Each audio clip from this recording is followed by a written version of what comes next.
Option ಬೈಯಿಂಗಲ್ಲಿ unlimited risk ಇರೋದಿಲ್ಲ ಅನ್ನೋ ಕಾರಣದಿಂದಾಗಿ ಸುಮಾರು ಜನ ಆಪ್ಷನ್ ಬೈಯಿಂಗ್ನ ಟ್ರೇಡ್ ಮಾಡ್ತಾ ಇರ್ಬೋದು. ನೀವು ಮಾಡ್ತಾ ಇರೋಂಥದ್ದು ಸರಿಯಾಗಿರುತ್ತೆ ಯಾವಾಗ ನೀವು ಇಂಡೆಕ್ಸ್ ಆಪ್ಷನ್ಸ್ಗಳಲ್ಲಿದ್ದರೆ.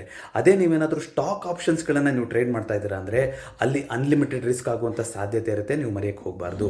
ಅನ್ಲಿಮಿಟೆಡ್ ರಿಸ್ಕ್ ಯಾವ ರೀತಿ ಆಗ್ತಾ ಹೋಗುತ್ತೆ ಸ್ಟಾಕ್ ಆಪ್ಷನ್ಸ್ಗಳಲ್ಲಿ ಅಂತಂದರೆ ಅದು ಇನ್ ದ ಮನಿಯಾಗಿ ಕನ್ವರ್ಟ್ ಆದಾಗ.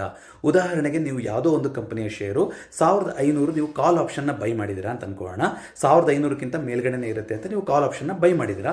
ನೀವು ಅಂದ್ಕೊಂಡ ಹಾಗೆ ಆಗುತ್ತೆ, ಎಕ್ಸ್ಪೈರಿ ಹತ್ತತ್ರ ಬರೋಷ್ಟೊತ್ತಿಗೆ ಅದು 1500 ಮೇಲ್ಗಡೆನೆ 1600 1700 ಏನಾದರೂ ಕ್ಲೋಸಿಂಗ್ ಆಯಿತು, ನೀವು ಪೊಸಿಷನ್ನ ಸ್ಕ್ವೇರ್ ಆಫ್ ಮಾಡ್ಕೊಳ್ಳಿಲ್ಲ, ಇಂದ ಮನಿಯಾಗಿ ಅದು ಉಳಿತು ಅಂತಂದರೆ ಆಗ ನಿಮಗೆ ನೀವು ಏನೋ ಒಂದು ಸ್ಟಾಕ್ ಆಪ್ಷನ್ ಅಂಡರ್ಲೈನ್ನ ಬೈ ಮಾಡಿದ್ದೀರಾ, ಆದರೆ ಇಂದ ಮನಿನ ನೀವು ಸ್ಕ್ವೇರ್ ಆಫ್ ಮಾಡ್ಕೊಂಡಿರೋದ ಕಾರಣದಿಂದಾಗಿ ನೀವು ಡೆಲಿವರಿನ ರಿಸೀವ್ ಮಾಡ್ಕೋಬೇಕಾಗುತ್ತೆ. ಅಂದರೆ ಅದು ಎಷ್ಟು 250 500 ಈ ರೀತಿ ಲಾಟ್ ಸೈಜು ಒಂದರಿಂದ ಒಂದು ಸ್ಟಾಕಿಗೆ ವೇರಿ ಆಗುತ್ತೆ.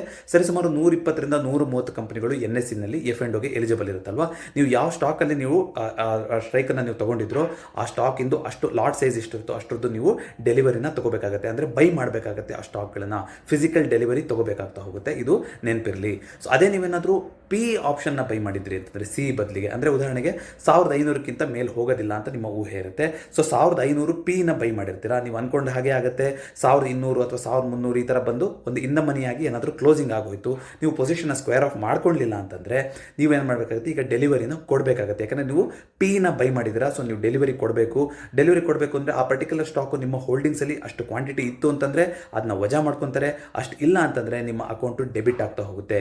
ಸೊ ಎರಡೂ ಕೇಸಲ್ಲಿ ನೀವು ಡೆಲಿವರಿ ತೊಗೋಬೇಕು ಇಲ್ಲ ಡೆಲಿವರಿ ಕೊಡಬೇಕು, ಇಲ್ಲ ಅಂತಂದರೆ ಅಷ್ಟು ಮೊತ್ತಂದು ನಿಮಗೆ ಮಾರ್ಜಿನ್ ಪೆನಾಲ್ಟಿ ಅನ್ನೋದು ಸಪ್ರೇಟಾಗಿ ಬೀಳುತ್ತೆ. ಜೊತೆಗೆ ನಿಮ್ಮದು ನೆಗೆಟಿವ್ ಬ್ಯಾಲೆನ್ಸಲ್ಲಿ ತೋರಿಸ್ತಾ ಇರುತ್ತೆ. ಆನ್ ಡೈಲಿ ಬೇಸಿಸ್ ಇಂಟ್ರೆಸ್ಟ್ ರೇಟ್ನ ಚಾರ್ಜ್ ಮಾಡ್ತಾ ಹೋಗ್ತಾರೆ ನೀವು ಸೆಟಲ್ ಮಾಡೋ ತನಕ.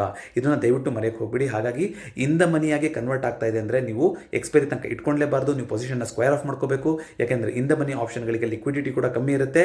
ಇದೆಲ್ಲ ಒಂದು ಅನ್ಲಿಮಿಟೆಡ್ ರಿಸ್ಕ್ ಇರೋದ್ರಿಂದಾಗಿ ಬ್ರೋಕರ್ಗಳು ಏನು ಮಾಡ್ತಾರೆ ಅಂದರೆ ಎಕ್ಸ್ಪೈರಿಗೆ 4 ದಿನ ಹತ್ತಿರ ಬರ್ತಾ ಇದೆ, ನಿಮ್ದು ಏನಾದರೂ ಪೊಸಿಷನ್ ಇನ್ ದ ಮನಿಯಾಗಿ ಉಳಿತಾ ಇದೆ ಅಥವಾ ಇನ್ ದ ಮನಿಯಾಗಿ ಕನ್ವರ್ಟ್ ಆಗೋ ಥರ ಇದೆ ಅಂತಂದರೆ ನಿಮಗೆ ಮಾರ್ಜಿನ್ನ ಜಾಸ್ತಿ ಅವರು ಬರೆಸಬೇಕು ಅಂತ ಹೇಳ್ತಾ ಹೋಗ್ತಾರೆ. ಅದನ್ನ ನಾವು ಎಕ್ಸ್ಪೋಜರ್ ಮಾರ್ಜಿನ್ ಅಂತ ಕರಿತೀವಿ.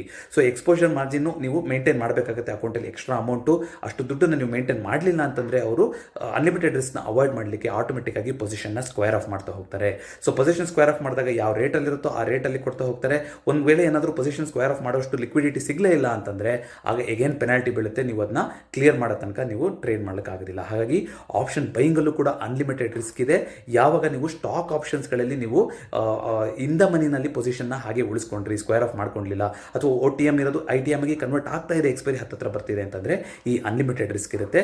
ದಯವಿಟ್ಟು ಅದನ್ನು ಮರೆಯೋಕ್ಕೆ ಹೋಗಬೇಡಿ.